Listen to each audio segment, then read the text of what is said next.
Welcome to Upper Pylon 2.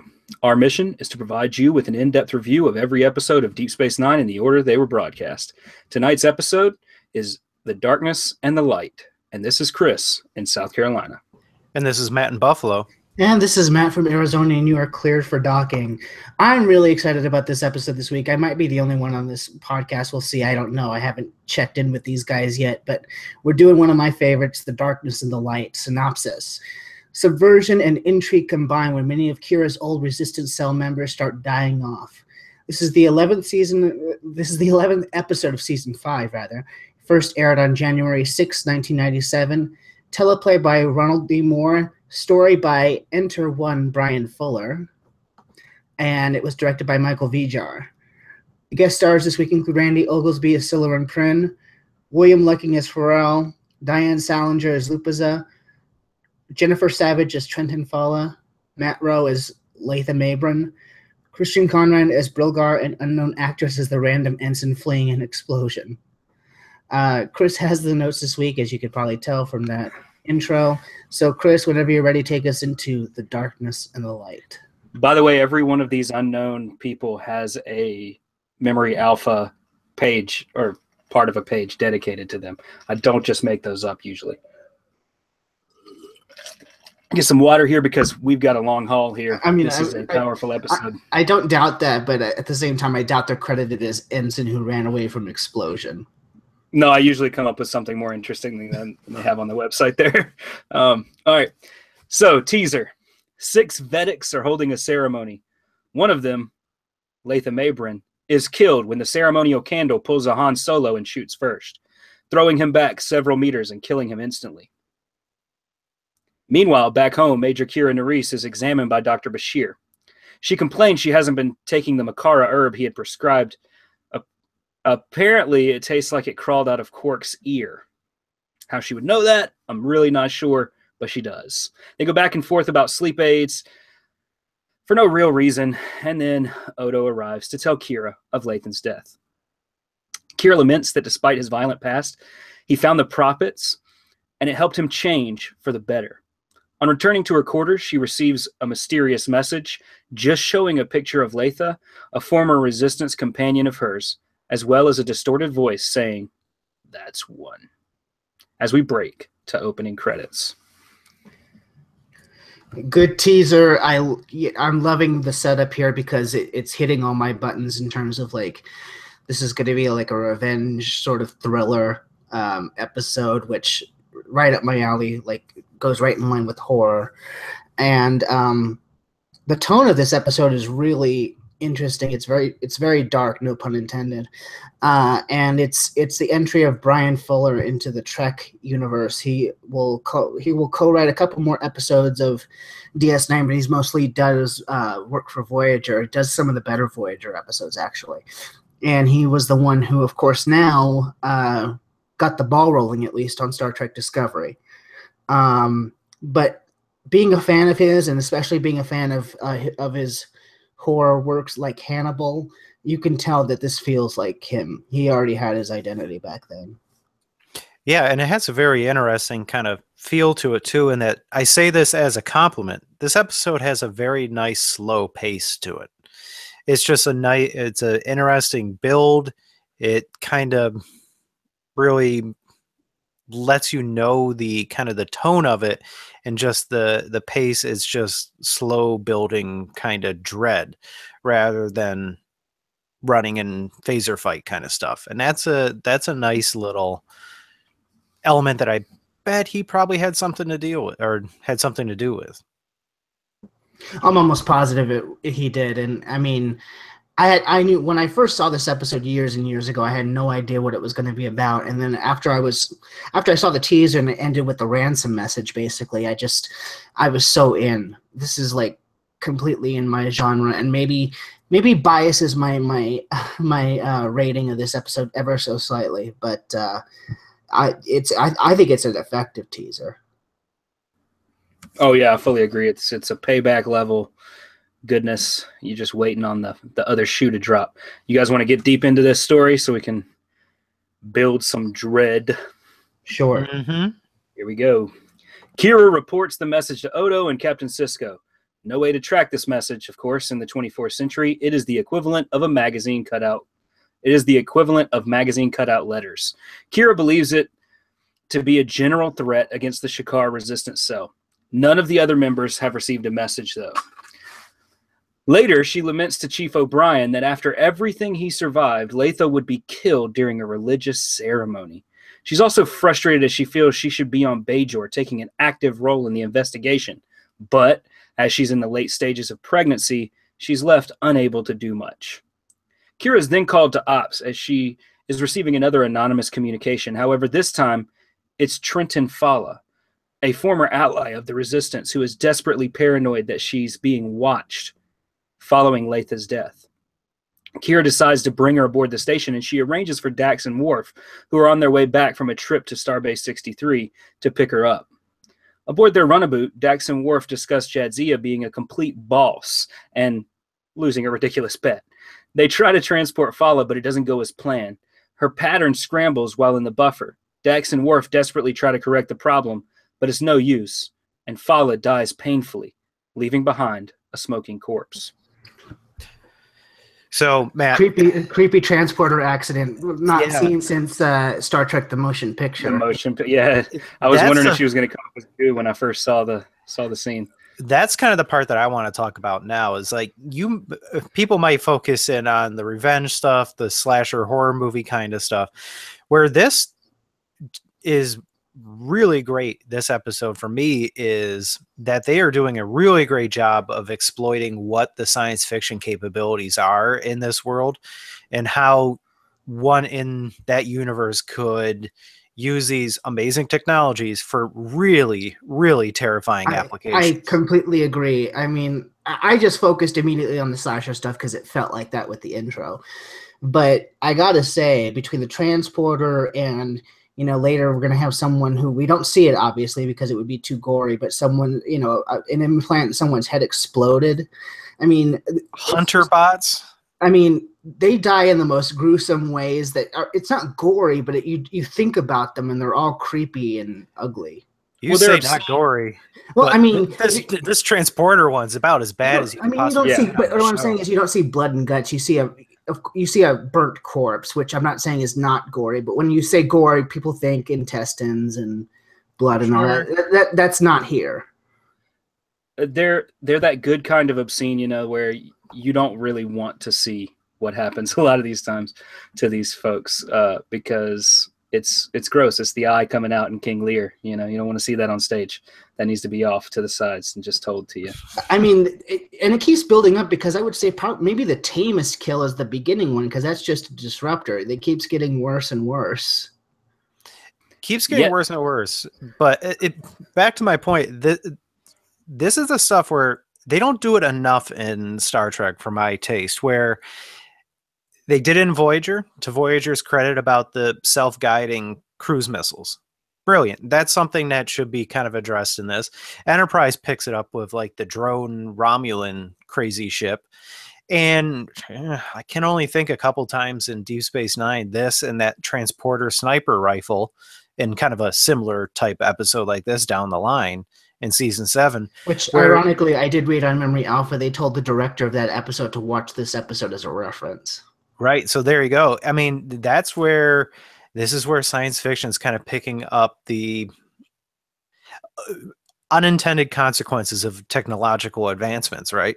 Where all these things are for good, but when you have not so good people out there, they're taking all these amazing things and just turning them on their ear. The thing that messed me up was the transporter thing. How they said, we'll never figure out where it was. It could have been anywhere. And just the idea of how everybody just now, with the exception of like McCoy, everybody takes transporting just as it's nothing. Right. You just step onto a pad. No, with no effort whatsoever. That was one of the things that was one of the things where like I was trying to be objective about this episode and find some things that maybe didn't work. And I thought to myself for a minute, like, well, how could this guy have known that she would have gone into a transporter at some point? But then again, I remember this is Star Trek. They all go through transporters all the time. no one drives to work anymore. They all just transport. So this would have got her eventually. Yeah, they commute around the world instantaneously. They work in San Francisco and go home to New Orleans. We saw Also, that. He was obviously following her around and putting this stuff in her head, and Yeah. I think he kind of knew who she would contact first. He had an idea.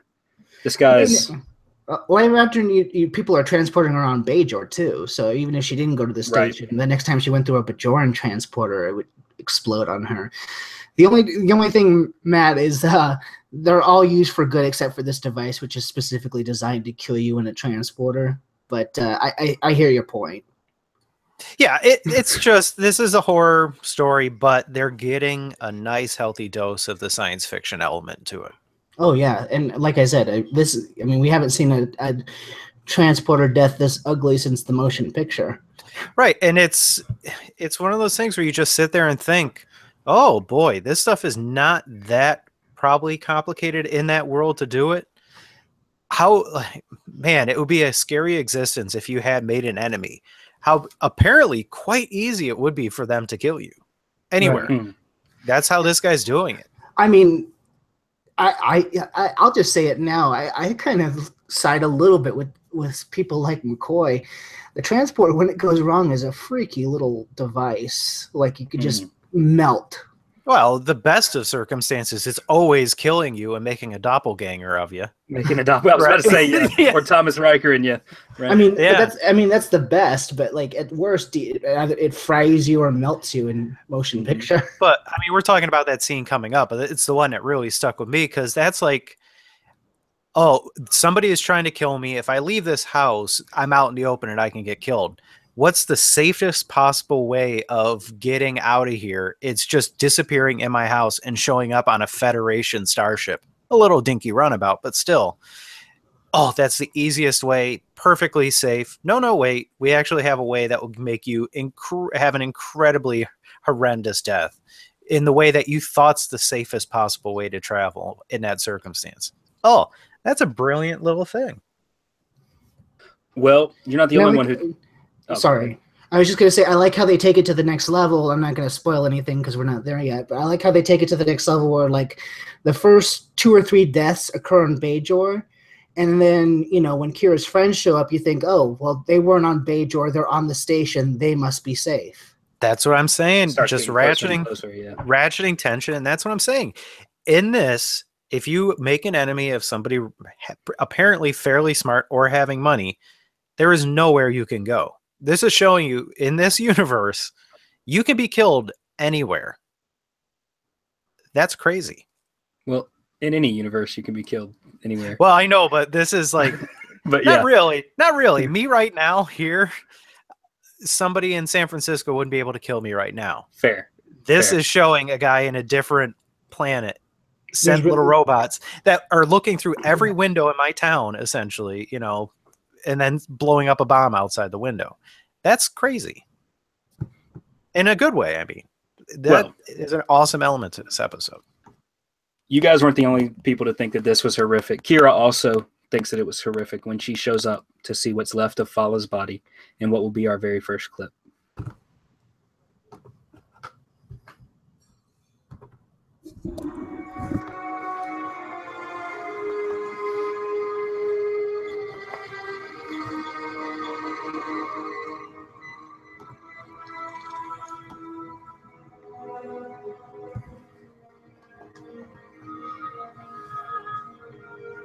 I'm sorry, Nerys. I'm hearing that a lot lately. I have a moment. Of course.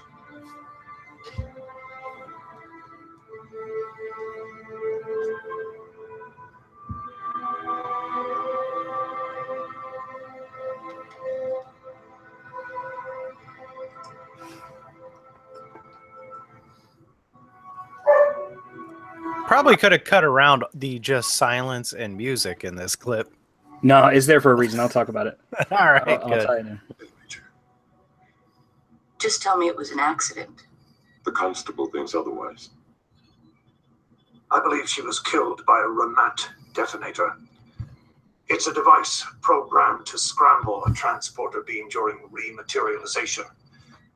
They're typically no more than 2 cubic millimeters in size. It could have been hidden in her clothing or injected into her skin. The device is typically used by the Romulans. However, it is sold on the black market. Why didn't the transporter security system detect the device? We're not sure. The system is programmed to scan for remats, so whoever did this has a sophisticated understanding of our security protocols. And a vendetta against the Shakar resistance cell. I thought you said that Trenton Fowler wasn't a member of the Shakar. She wasn't. At least not officially. Fowler spent the occupation cleaning floors in the Cardassian records office in Dakor province. She passed us information for years without anyone catching her. She was always so afraid. Afraid she'd be caught and executed. But she never stopped. I told her once, I thought she was braver than all of us, because she had to live with her fear every day. Even after the occupation was over, she didn't want anyone to know that she was secretly helping us. She was worried that someone would come looking for her for revenge. Looks like her fears were well founded.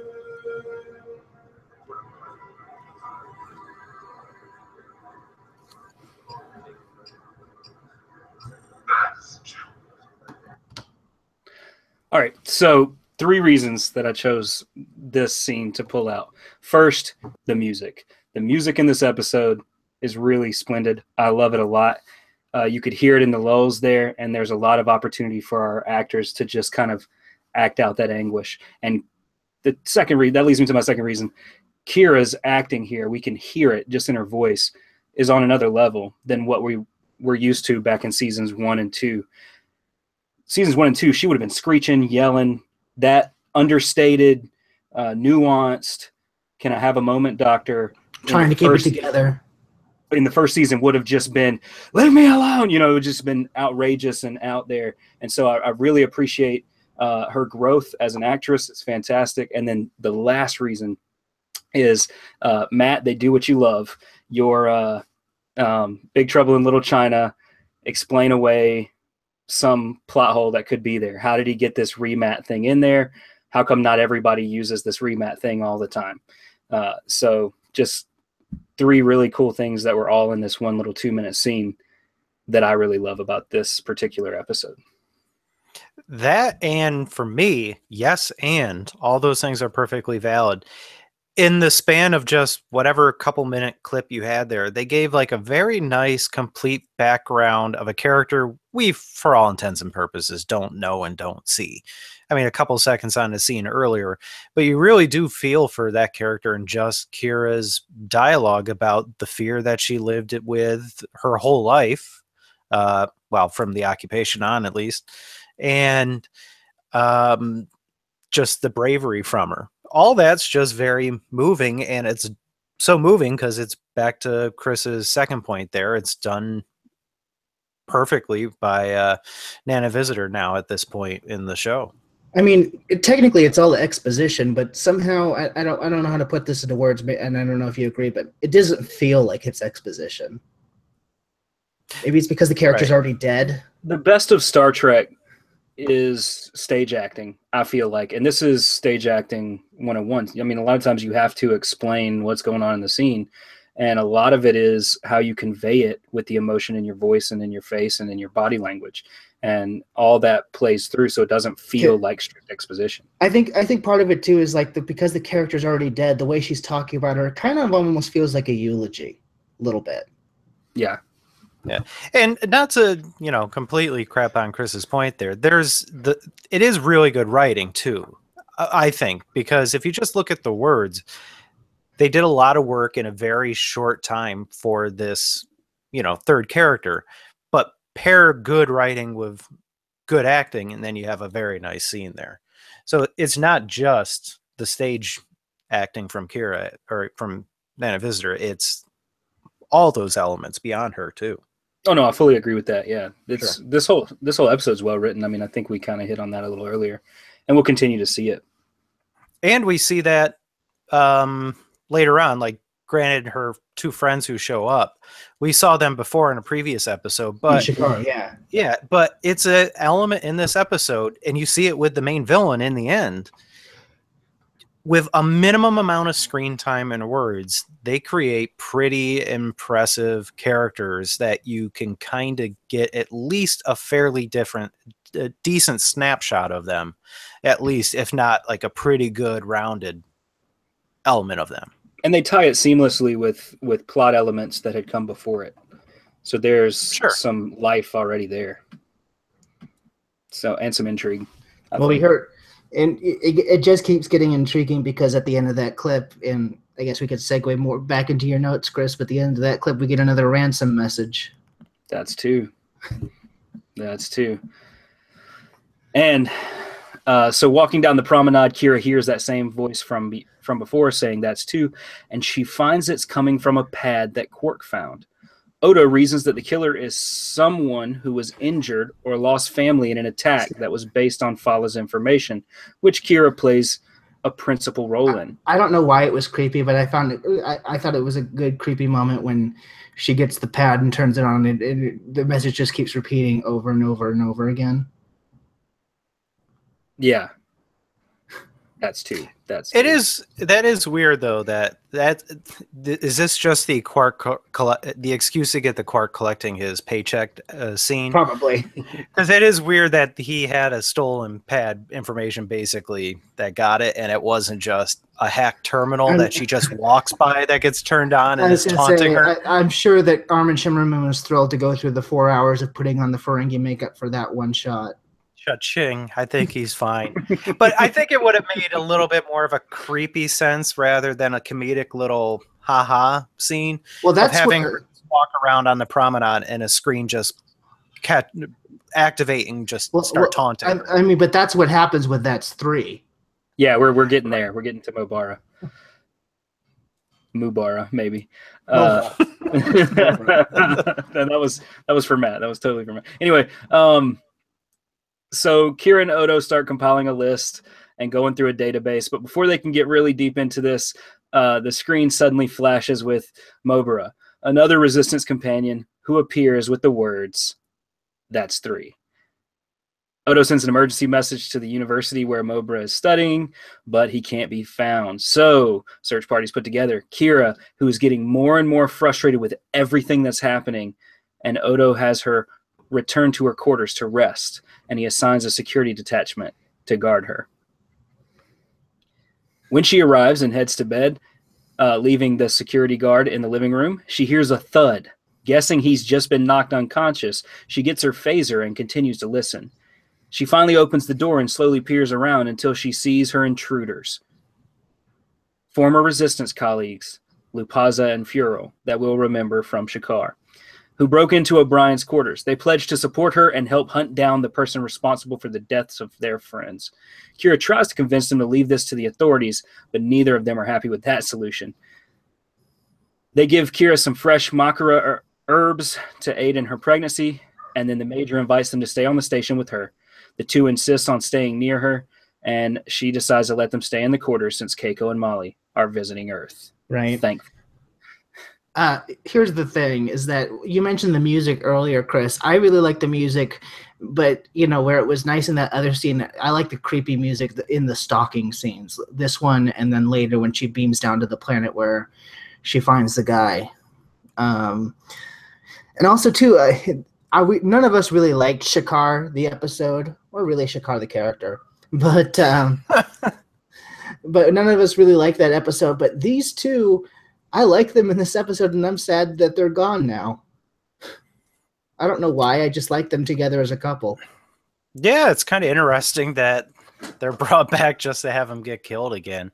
But, hey, good on them for finding material to kind of bring back. And also, too, I mean, like we have 3 victims so far. Or at least they had the good judgment to bring in 2 characters who we had met before. Granted, we only met them very briefly, but we had met them before.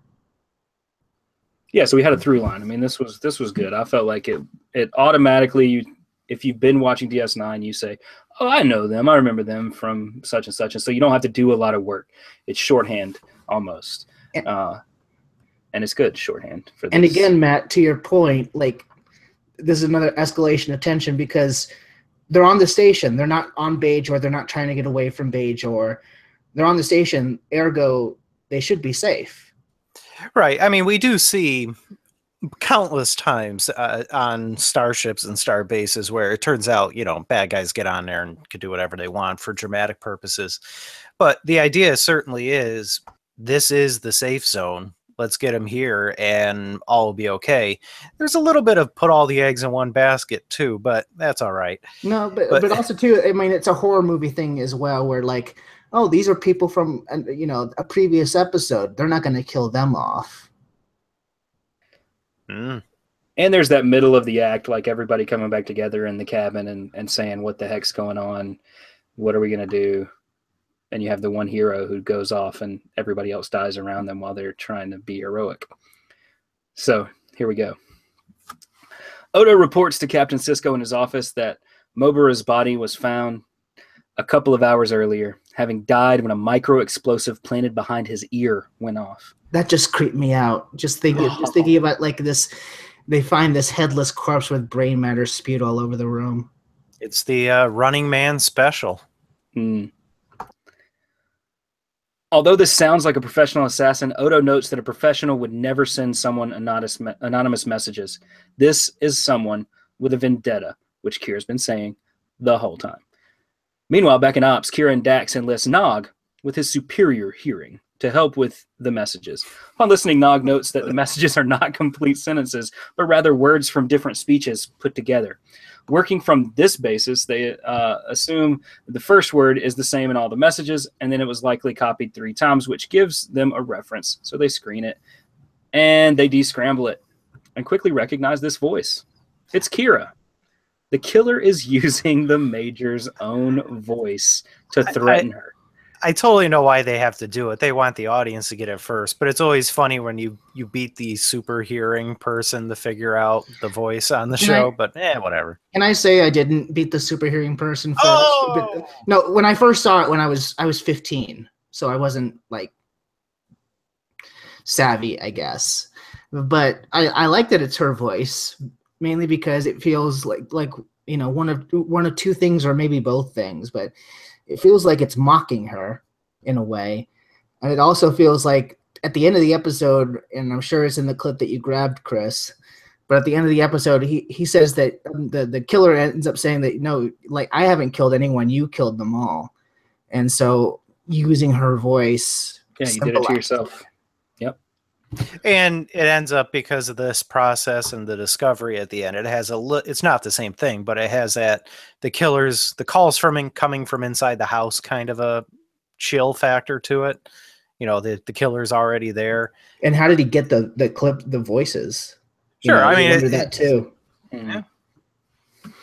He's been planning this for a while, guys.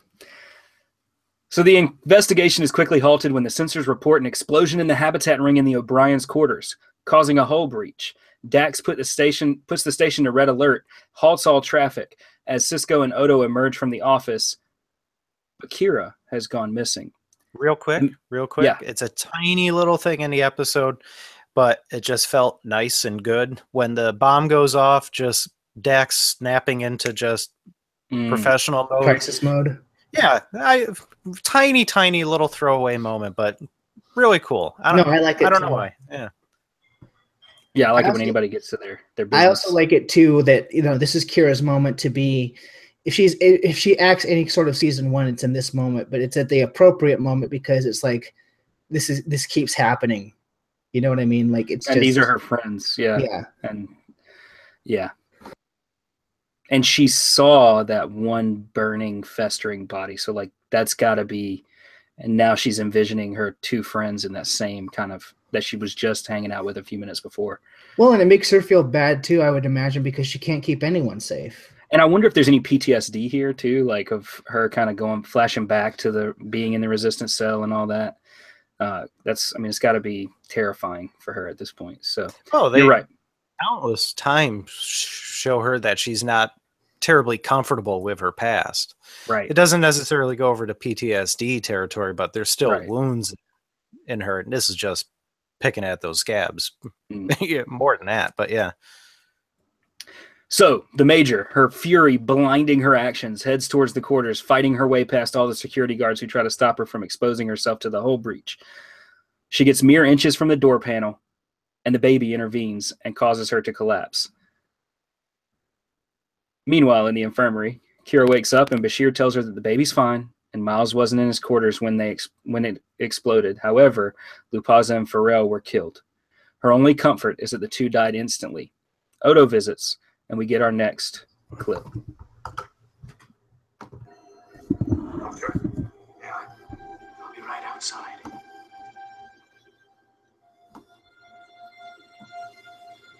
I was 13 when I joined the resistance. Been hanging around the Shikar base camp for a couple of weeks, running errands, cleaning weapons, that kind of thing. And one night, they had an ambush planned and they were a man short, so I volunteered. But everyone thought I was too young, too small. Lupus stuck up for me. She said I had the heart of a Sinoraptor. And they didn't have much choice. Fro made some kind of joke. I don't remember what it was, but I do remember that Lupus had hit him. She was always doing that. They loved each other in some way. But it was up to Shikar, and he stared at me for a long time before he decided I was big enough to carry a phaser rifle after all. Martin Landau just died too. Yeah, I saw that. Ambush up along a ridge line that night and waited. I was so cold. My hands were shaking. I was so afraid. And one of them would look at me and think that I was nervous. And I kept biting my fingers to keep the blood flowing. We must have waited there 3 or 4 hours before the skimmer appeared. Sat down right where Ferrell sat. And when that hatch opened, and that first Cardassian appeared, I just started firing. And I didn't stop till I discharged the entire power cell. And it was all over. I was so relieved that I hadn't let anyone down. I was kidding. Well, told me to stop grinning, that it made me look younger, but I couldn't help it. I was one of them. I was in the resistance.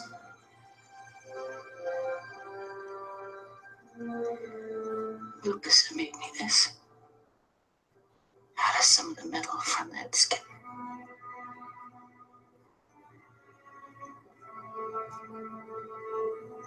How were they killed? Someone attached a small hunter probe to the hull of the Lavian freighter. When the ship docked at the station, the probe detached itself and then began a visual scan of every room in the habitat ring. Once the probe found its assigned targets, it attached itself to the window and exploded.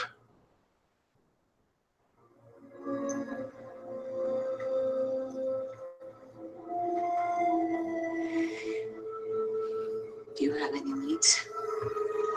My sources on Cardassia have given me a list of possible suspects. They all have the computer skills, the opportunity, and the motive to carry out these attacks. You must have called in a lot of favors. 1 or 2. How many people are on the list now? 25. Can I see it? Not just yet. I'd like to narrow it a little. You're afraid I'm gonna take the names and go charging off after them? Something like that. You're right. I probably would. I'm going to find the person that's done this. I promise you that. I know you will, Odo.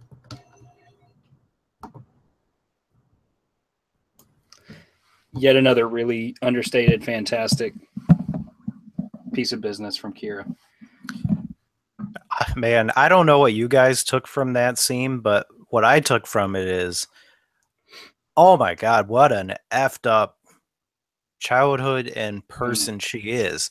Because she just talks about how if you cut through all of it, I killed a ton of people because of peer pressure, and I didn't feel bad about it in the slightest. And yeah, I get that they are, fighting people, destroying their planet, but she's still 13.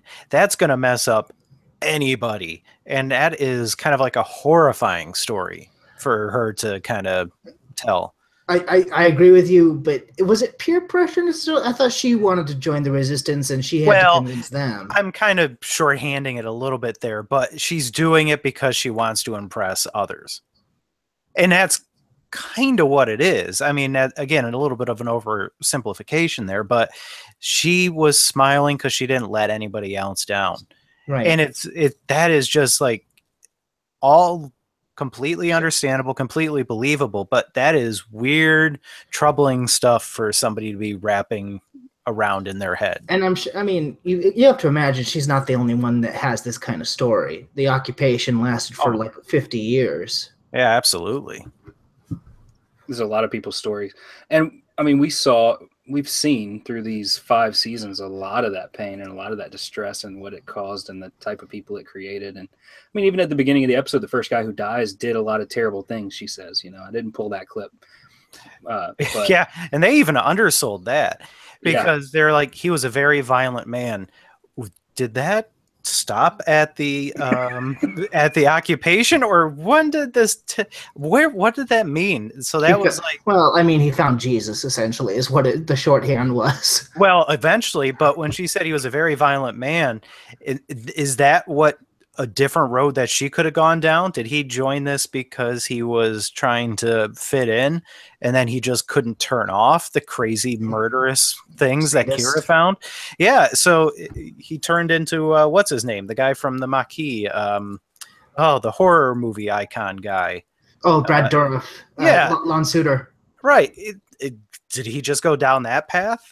So it's interesting that they left that a little bit deliberately vague at the beginning, I think. He was Dexter. He was born at the right time. Yeah, exactly. But again, I mean, to your earlier point, Matt, how would you you're on the station and because you passed by the wrong window at the wrong time, you get dead. Yep. Well, add that to a lesson. At work, when we screw up something, we have a lessons learned, and you put it into a folder. That's going into Odo's lessons learned thing of, well, when we have somebody getting chased after by a really capable murderer, put them in one of the inside windowless rooms. Either that or we're going to install some blinds. We close all the blinds. Or, yes, blinds. Yes. Whoops, blinds. Are they sensor stopping? I got the idea that this was kind of like a radar sensor, not like but he specifically said it was a visual scan, so the thing had to see them and recognize the face. That's what I took it. Facial mapping software. So they're just staring out at the stars like, hey, we could die. And then not necessarily. I believe it. If you just happen to be walking past the windows in your thing as this thing is orbiting and it catches a glimpse of you, that's enough for it. Right. And I believe it was, hey, what's that? Boom.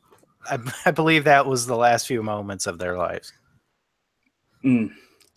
Wow. I like to envision it like the alien face sucker, like just sticking to the porthole window and then blowing that entire room out. I wonder how long it takes to fix O'Brien's room and how long his wife's going to be gone. What if she comes home to this? Anyway. Oh, Miles. Miles. We can't stay here now. I got to go back down to the planet and see my boyfriend. I leave the... Oh, never mind. Yes, Chris made the bad one. All right. Well, clearly it took enough time because by next episode, Keiko's back, everyone's back in the quarters, and Kira gets Hold on. So, it's an upper pylon 3 situation.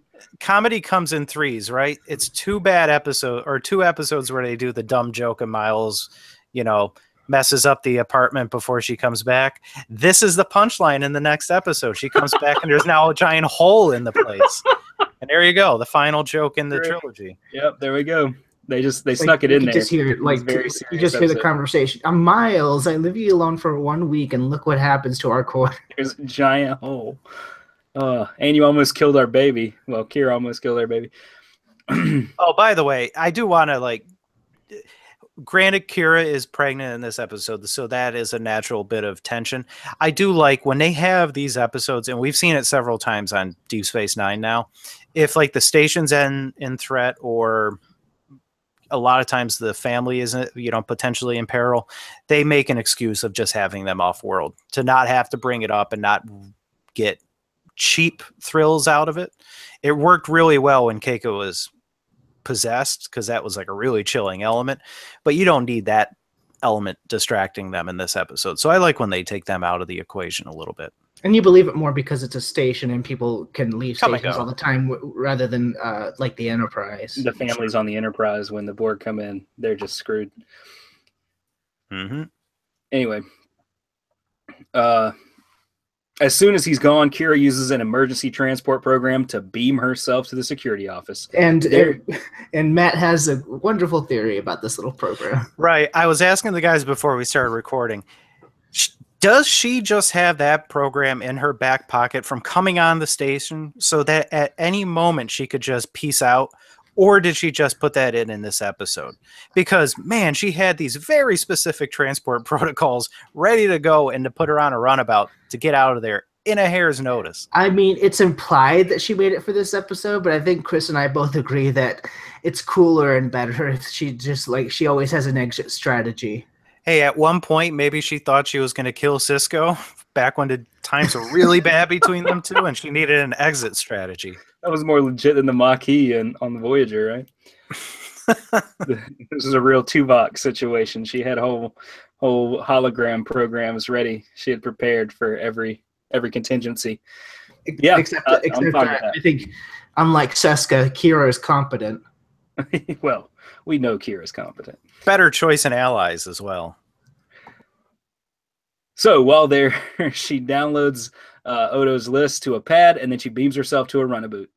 Odo enters the office a few seconds after she's gone and notices his chair's out of place. Knowing he wouldn't leave it like that, he asks the computer to confirm Kira's location, and it reports that she's no longer on the station. Who got the message extremely loud right into the microphone? The only one who was unmuted, which was Chris. Exactly. Got the what? Your phone went off. Oh, darn. All right. Let me reread that. You might want to roll it back a little bit. As Kira prepares to track down the killer, I need to go back. There we go. So once there, she downloads the list to a pad. They did it again. Fuck. At the exact same moment. Oh my God. All right. There's something wrong. We're going to cut this off to mute. All right, cool. Here we go. When there, she downloads the list to a pad, then beams herself to a runabout. Odo enters the office a few seconds after she's gone and notices his chair is out of place. Knowing he wouldn't leave it like that, Odo asks the computer to confirm Kira's location, and it reports she's no longer on the station. As she prepares to track down the killer, Odo tells Captain Sisko that Kira deleted the suspects from his database when she downloaded them, so they don't know where she's even headed. Sisko tells Worf to prepare the Defiant to follow the runabout. However, tracking her will be difficult as Kira is masking her emissions. I do like the little detail, the fact that what tips Odo off is the fact that his chair is out of place, and we've always seen how meticulous he is about everything. And we have those episodes where they talk about Dax pranking him by moving his furniture by like an inch. Yeah, it's I don't know if it's an appropriate word for it, but I found that moment cute in this episode. And it worked. It did work. And here's the thing I wanted to touch on briefly. I don't want to focus on it too much, but some people, in talking about this episode have said that, could have said and could say that it's really irresponsible of Kira to go out looking for this guy by herself because she's pregnant. And what I say to that is what I say to that though is that especially with Pharrell and Lupiza, my feeling is if she stays on the station, she's not any more safe than her going out and trying to end this. I mean, I think she's in the crosshairs either way. And Kira, it's very much in her character to take charge and end this sort of thing.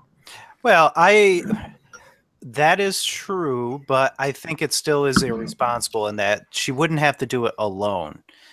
She could have and probably should have taken other people with her. Yeah, but I think I think what she probably assumed, and maybe rightfully so, is that if she clued other people into going to find them, they would have insisted that she not go at all, and she's not going to not go on this mission. Yeah, well, there is where the irresponsibility comes in. Right. So I think it's perfectly. I don't know if it's in character. It's very believable that she would do it. Mm-hmm. I'd have to really kind of sit and think how much it's truly in character with her, but it probably is. I think it is. Yeah. Well, I mean, it seems like this is what Prin expected. He expected her to show up at his place. He has it all outfitted. He's ready when she gets there. So, and you got to assume that if he's this meticulous and knows all these little details, that he's been watching her for a while. Yeah, I mean, we all know that she's headstrong and does what she wants. And right, but I got to assume, knowing that he's always 2 steps ahead of her, he has to have been watching all of them for a long time. Yeah, probably, and then probably ever since that accident happened. And that's where she needs to break that expectation a little bit and bring other people into this with her. Prin wouldn't have anticipated the Defiant showing up and a team of Makos or whatever the equivalent would be coming down instead. So that's where, yeah, she is irresponsible in this. I will go so far as to say that. But I don't think it's a ruinous aspect of the episode, because if it's a character thing. Right, it's a character thing, and we wouldn't have gotten the ending that we got had she gone with other people. Right, I think people get upset sometimes, and this goes for any type of fiction, even like songwriting. It's okay to have a character make a bad decision and you dislike the character for it. That doesn't make the episode bad. It makes a character's decision bad, and then that is the episode, depending on how they deal with that, is what you judge it on. But it's okay for her to have a bad decision. Having her make this bad decision shouldn't be the reason you hate the episode. If it makes sense for her character, and Matt says it does, I think it probably does. That's okay. And hate her for that. Don't hate the episode for it. Unless the episode sucks. Right. But if it's handled well, I would almost venture to say when characters make a bad decision, it's almost even more interesting if they can do it right. That's practically what all drama is, right? Well, that's what this series is based off of, is a bunch of people making very questionable, often bad decisions. We have one of the best episodes of the whole series based around that next season. Mm-hmm. Well, in this season, Kira's about to come face to face with a really bad decision that she made a long time ago. Go Freddy Krueger. So, after being satisfied that the first 3 suspects on Odo's list could never have been responsible for the killings. By the way, how did she get that information out of them? Yeah, I don't know. Maybe can I just say, like, knock, knock. I was gonna say, I wonder if that's code for, like, I've killed all the first 3 and none of them could have done exactly. That's, I'm like, how bad were those visits? Did she bust some skulls? Did she kill people? What was it? It's interesting. Yeah. So after that, she visits a Cardassian named Solarin Prin, who lives near the demilitarized zone. Once she beams down, she is stunned, and Prin gets a hold of her. Prin was a Cardassian civilian at the time of the occupation, and he was disfigured by a bomb used to assassinate Gul Parak. And this will be our longest and our final clip. So if you guys need a bathroom break, either during this recording or while you're listening to the episode, now would be the time. What's the matter, Sillerin? You so afraid of a pregnant woman in a restraining field you have to hide in the dark? Bears its tiny fangs, hoping for a chance to strike, to sink its teeth deep into the flesh of its tormentor. But the chance will never come. You better hope I don't get that chance. And somewhere beneath the gleam of hatred in those eyes lurks the certain knowledge of its impending death. And it begins to know fear. I'm not afraid of you. I'm not some coward who's been sending anonymous messages and bombs to murder innocent people. No, Kira, I didn't murder anyone. You did. You killed them all. There. Was it so hard, was it? Now we can talk. Talk and lies won't help you. You're in the light, and the light reveals the truth. The light shows me no regret in those eyes, no compassion. You want me to feel compassion for you? You murdered 5 people. What compassion did you show to them? Unrepentant. How unfortunate. I thought you might have changed. Might have found a path out of the darkness. What am I supposed to feel repentant for? What are you talking about? That is part of your guilt. You did this to me. And you don't even know who I am. This guy was Degra in Enterprise. You can hear it in the voice. So you were wounded during an attack I carried out. Oh yeah, he's all over through Star Trek. And I'm supposed to feel guilty. More than I even really anticipated or remembered. But that's what I mostly remember him from Enterprise, but you could definitely hear it in during his the voice. occupation, and you Oh were yeah. sorry for you? No, I wasn't part of your war. I wasn't innocent. I wasn't even in the military. Do you know what I did on Bajor? I was a servant. I cleaned uniforms for Gul Pirak.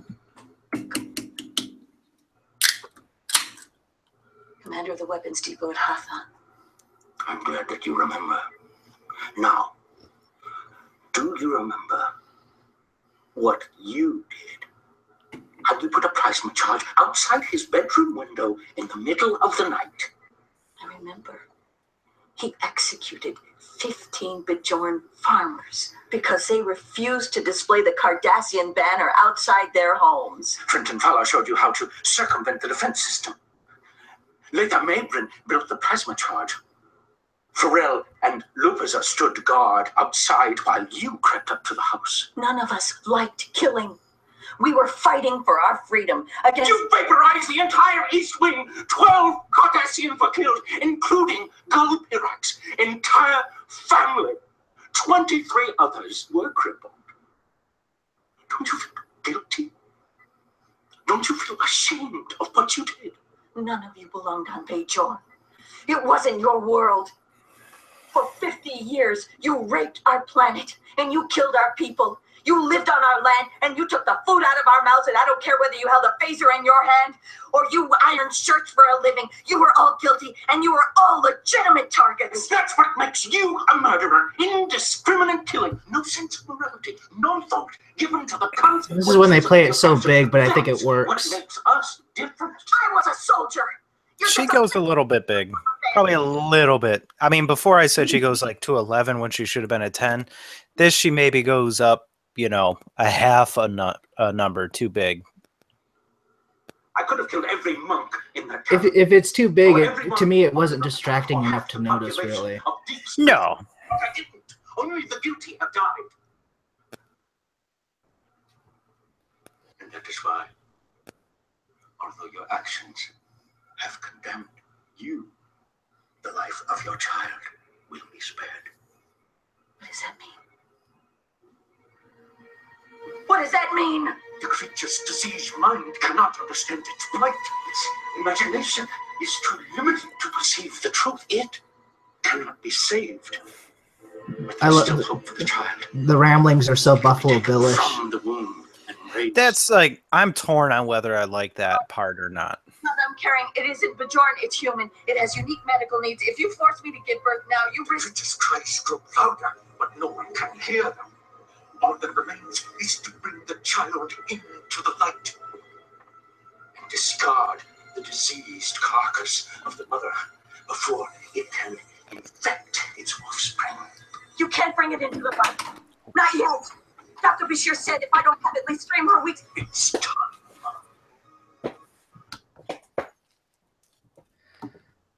And so Prin prepares to deliver Kira's baby by cutting it out of her with his buzzsaw, but he consents to administer a sedative first. When he is satisfied that the sedative has taken effect, he approaches, and Kira, upon whom the sedative had no effect because of the Makara herbs that she's been taking lately, quickly overpowers him and kills him. Man, this is like every good wrestling villain right here. He's got a solid reason, but he's still a total bad guy. He's still a total bad guy, but I like the fact that, and I don't know if you guys agree, I like the fact that, you know, because he's ranting and raving about people who kill indiscriminately and without compassion, I like that she uses that as a weakness for him to make it go her way. But, you know, we were talking about the scene as it was playing, because how could we not? It was 5 minutes long. The ranting and raving that he does at the beginning and toward the end, I like, but I like more of it at the beginning because it's kind of setting up who is this person. And I think it's effective when he breaks from the ranting to directly address her by name. When he goes back to it, it feels a little Buffalo Billish. Yeah, I was a little torn on him referring to her as a creature and just going, like, depicting him as being very crazy, because he doesn't get much screen time. I always find like the very quiet and collected kind of depictions of villainous people a little bit more chilling, like the Marathon Man, the cold calculation of the guy torturing him. And it's just, this is his profession. And this is what he is now. Or even someone like Michael Myers. Yeah. That's like kind of the, again, not necessarily meaning as bad sounding, but kind of like the cartoonish extreme of it. But yeah, so I wasn't entirely super happy with him. I mean, it's over the top villainy with Chris's point, kind of wrestling stuff over the top. I mean, between the scar and him just having nutty diatribes is maybe a little distracting from the nugget that's like a really good conversation to have in this episode. He's not entirely wrong. But I think you need the crazy to temper the fact that you're going to get a face full of Kira did some terrible things. This was a terrible thing. Can I say? Can I split the difference? And Matt, I don't know if you know what I'm saying, but I think you need the crazy at the beginning when it's establishing when he's still in darkness and who is this person, and you know, is he really crazy? Does he even know what he's doing? And then you immediately contrast that when he shoves himself into the light and you get the reveal and you get him addressing Kira by name and you get that conversation. I think you need to preserve that portion of it. When he goes back to ranting and raving after the conversation is where I think they went a bit too far with it. So this is what many thoughts now. Chris, to your point, I don't want that balance to it. What we're throwing in Kira's face is what we're throwing in the audience's face. Live in that. It's really interesting to have her question her role in this. To have somebody half like monstrous face doing crazy things kind of undermines, in my opinion, the argument there. Live it. It's awesome argument to make. And yeah, he's still a bad guy, but don't undercut his message. That's the point of the episode. And to Matt's thing, one of my favorite elements, and I don't remember if we actually talked about it in our Force Awakens podcast, but the reveal of what's his name, the Darth Vader-esque guy, Kylo Ren, when he takes off his helmet and he's just a regular guy there, that's a excellent little twist because you think there's something there. Have the guy come out of the shadows and oh wait, he's just a Cardassian. That I think could have been interesting. I didn't need the crazy makeup and character here. I did like the makeup though. I will say. Oh yeah, yeah, that's good. I see your point. It doesn't bother me as much as it bothers you, and I think that's just tastes and me just being attuned to it. It's not that much of a bother, but I'm just saying, this is where like preferences and stuff. But I think it's an interesting thing because even on the show, we're not quite talking about, was he right? Was Kira super wrong in a lot of the occupation? Because that's what he's telling her, and that's what she should be thinking of. And instead she's saying, well, here's a monstrous guy. I'm not going to actually think on myself. I think you're supposed to think that they're both right and they're both wrong. At least that's what Memory Alpha says and what Ronald D. Moore said, who wrote the teleplay for this episode. Well, that's absolutely right. Yeah. But I think they ran out of time too. So yeah, for the sake of this being 45 minutes, And it was very slow paced, and it was very like ratchet the tension, ratchet the tension, ratchet the tension. I love that slow pace. I love that slow tension, but this is an episode you need that Babylon 5 ending. Where I think it would have helped.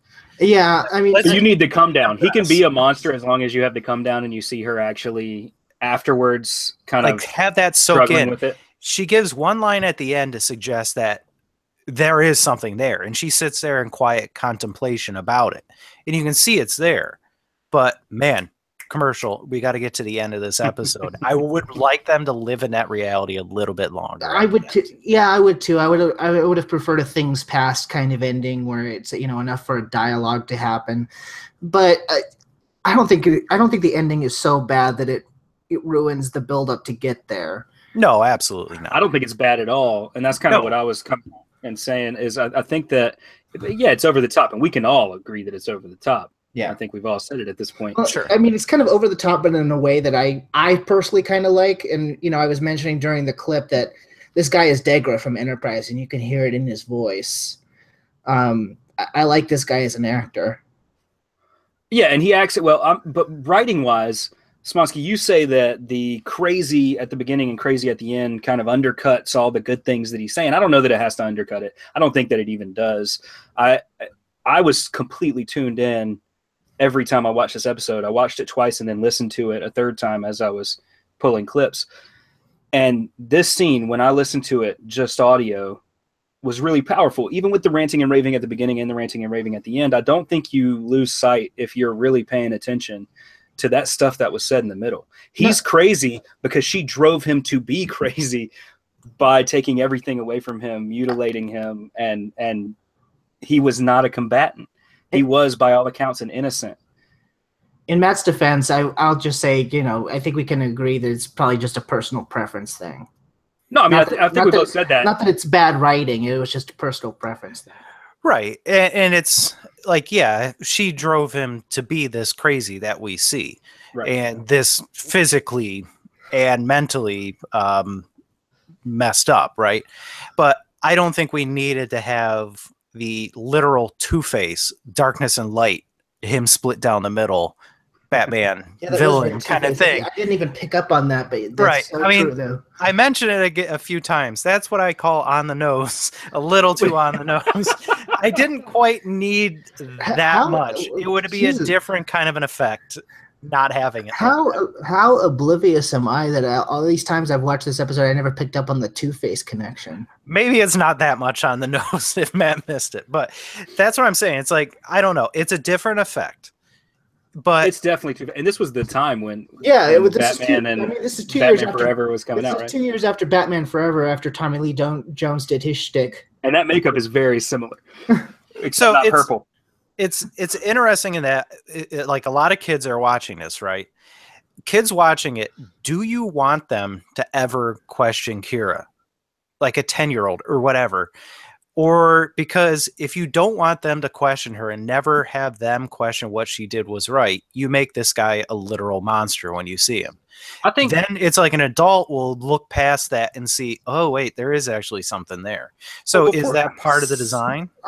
Yes, I think so. I think so, because before you have a frontal lobe, you don't really think, or before it's very developed, you watch movies differently. Bad guy, it is very black and white. It's very Star Wars, but then you go back and you watch Star Wars a little older and you see some nuances and you see some pulls and some plays that are there until you get to Return of the Jedi. We won't talk about that.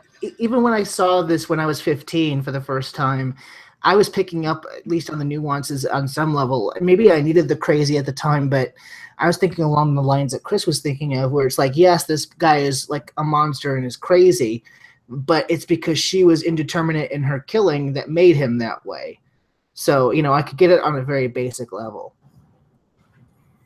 But man, I do love an episode that gives us to like talk about this, where neither one of us, I don't think, are wrong. Right. It's just very interesting. Like, oh, this could have been interesting in a number of different directions it went in. And that's always a fun conversation. I just think that it would have been even more interesting, like you said, if they did have that Babylon 5 with just, it doesn't even take long. Just that one little scene of her kind of sitting back and maybe reviewing the news stories or news clippings of that time and like one tear, something, like it doesn't even have to be a conversation, just going back over it and recognizing, and you see in her a remorse. And seeing like a Cardassian news report saying, 12 kids were just that's killed in this attack or something like that. If you had the Babylon 5 ending, then maybe she pulls up the list of the people who were actually killed in the attack that he's getting revenge for, and then she realizes, like, hey, a lot of these people weren't military. Right. So, we talk about it. The couple episodes where Kira and Odo have the moment in the office together and like, did you screw up before? Can you be trusted? Those are awesome DS9 kind of ambiguous endings. And it could be in this one, like, was it really all worth it and all necessary to secure the freedom of Bajor? That would have been a good callback too, though, to have Odo come in and say, I heard what happened. And for them to just kind of hug, because he just recently went through that thing. They're and both she carrying knows about it. they're both carrying their weird shames and baggage. Yeah. But I think it's nice that we can think of these better possible endings, but I don't think any of us really dislike the ending that we're given. No, because everything we're saying is here, right? I mean, it's all there. All we're asking, well, some of us are asking, like, have a little bit of a different balance, a couple places. Yeah, because... And I'm not disagreeing with you at all. The bones are there for, like, the amazing episode, and this is where I try to come from on my criticisms of this is a good episode. Where could it have, like, for at least my taste, gone, like, that one little notch higher? So that might be kind of telling in my score coming up. I mean, I figured that's where it was going anyway, but let's get there, because did you read the final outro yet, Chris? No, I did not. Let me read it. Yeah, and then we'll go into final thoughts. So later, when a group from DS9 arrives to rescue her, she is initially unresponsive, and Dr. Bashir finds a large amount of sedatives in her system, which had been counteracted by the Makara herb. When she finally talks, she does so in the same manner Prin had, claiming that he hadn't realized that the light requires darkness and innocence is just an excuse for the guilty. The four officers leave the grim scene and beam up to the Defiant as we break to closing credits. See, there's that little nugget to suggest that something he said sunk in. Yeah. But could have been better. Yeah. We could have lingered on that moment more instead of like some of the other things. Yeah, it's a morsel. It's a morsel. But it's a very tasty morsel, I think. That, and there's like a little bit of a side to that morsel of her quietly just sitting there. Just no dialogue, just good non-visitor acting. And you can see it's processing, but again, have her have one of her moral sounding board characters and kind of talk about it for a little bit. And that would be Odo, for sure. Exactly, yeah. But let's go into final thoughts and ratings. I'm going to go first this week because this is an episode that's very near and dear to me. I think it's a great exercise in tension, the fact that each act builds upon each other. And yeah, there are things that I think we could have done a little bit better in the climax. We could have had him a little less crazy. We could have lingered a little bit more to let the effect that he clearly had on her sink in. That would have been nice. It would have been a lot more DS9. But the ending is pretty close to a decent DS9 ending, where the character realizes that there was more there than what she cared to admit. And for me, the reason I like this episode so much has to do with the aesthetic. Brian Fuller is clearly a fan of horror, just as I am. If you haven't watched Hannibal, it's 3 great seasons of television. That was a shame when it was canceled. It really was. And he's going to write another episode this season that I absolutely adore, the Empok Nor episode with Killer Garrick. Again, another effective, creepy episode. But this one really works, and the Nav Visitor, like you said, had so much time to evolve that she's learned how to do subtlety really well. And I think that's what sells Kira in this. I think it's kind of ironic that, we all decided last week that Kira was kind of the main character of Rapture, even though it was supposed to be a Cisco story. And here she is again, front and center, and Nav Visitor is doing really well. Very well this season. So My score is inflated. I'm going to give it a 4.75, but a lot of that, like I said, I admit that's inflated, and that's just personal preference. It's probably closer to a 4 in actuality, but just for me, it hits that sweet spot. So, Chris? All right, I'll be glad to go next. So I like this episode, obviously. I think it's a thoughtful episode. It ties into some storylines from the past. It explores Kira's intentions and her dealings with the Shakar resistance. So I love that. I like the beginning. I think the middle builds it well. It definitely ratchets that tension up and stuff. And I feel like it's a little bit skippable on rewatch. Once you kind of get the point, it belabors it and it goes really, really slow. It's good if you haven't watched it in a while, but when you're watching it a couple times in a week, that middle part does drag a little. But this is not skippable at all as a whole episode. If you're rewatching DS9, you got to watch it. So I give it a strong 4 out of 5. Suspects sulkily slinking, saltily soldiering, smoldering souls to unsatisfying conclusions. And Matt, take us home. Yeah, what more can I add? This is one of those, I mean, we talk about it occasionally where an episode has good bones. This certainly has good bones. It has a lot more than just that.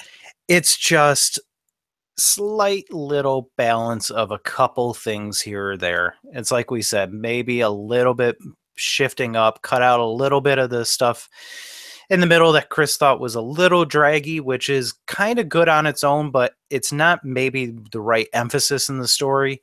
Cut a little bit of that stuff while it's good to emphasize the really important stuff at the end. And then everybody's acting was great, maybe slight too big in the end, slightly, but nothing ever along the way is ruinous. What we're given is an excellent episode. Could have been slightly better to kick it up into the 5 with some of the stuff that we tweaked, but this is certainly, believe it or not, another 4-star episode. This season is chock-a-block full of 4-star episodes. Yeah, I was going to say, I mean, aside from Let He Who Is Without Sin, we've been having a pretty good run. Yeah, it's like, it's all, for me, it's been all 4s with the exception of 1, 3, and then up to a 5, and then just hangs around in the 4s. Well, hell of a run. Yeah, hell of a run. This is a great season. And with that, we are going to move into our feedback section.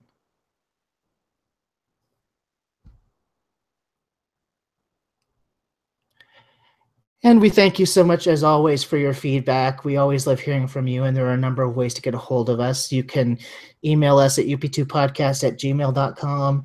You can leave a comment on our forums at forum.trekmatefamily.com.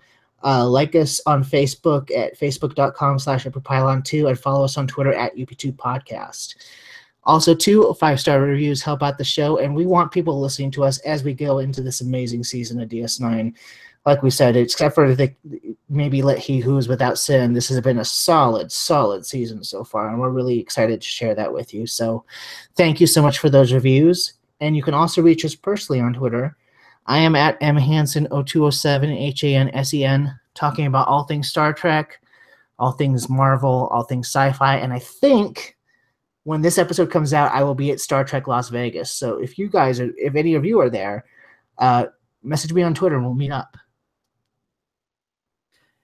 And I can be found at ProSub0, talking about all sorts of sports and nerdy stuff and baking and reading books and all that kind of good stuff. But also, Matt, it's going to show up before we know it. Halloween's just around the corner. We got to start discussing what we want to cover, if we want to cover a Halloween special UP2 episode. It's kind of been tradition. I think we should. Yeah, and if any listeners have any suggestions for topics, I think we're pretty open to ideas. I feel confident we can solicit some ideas if you want. For sure. So let us know.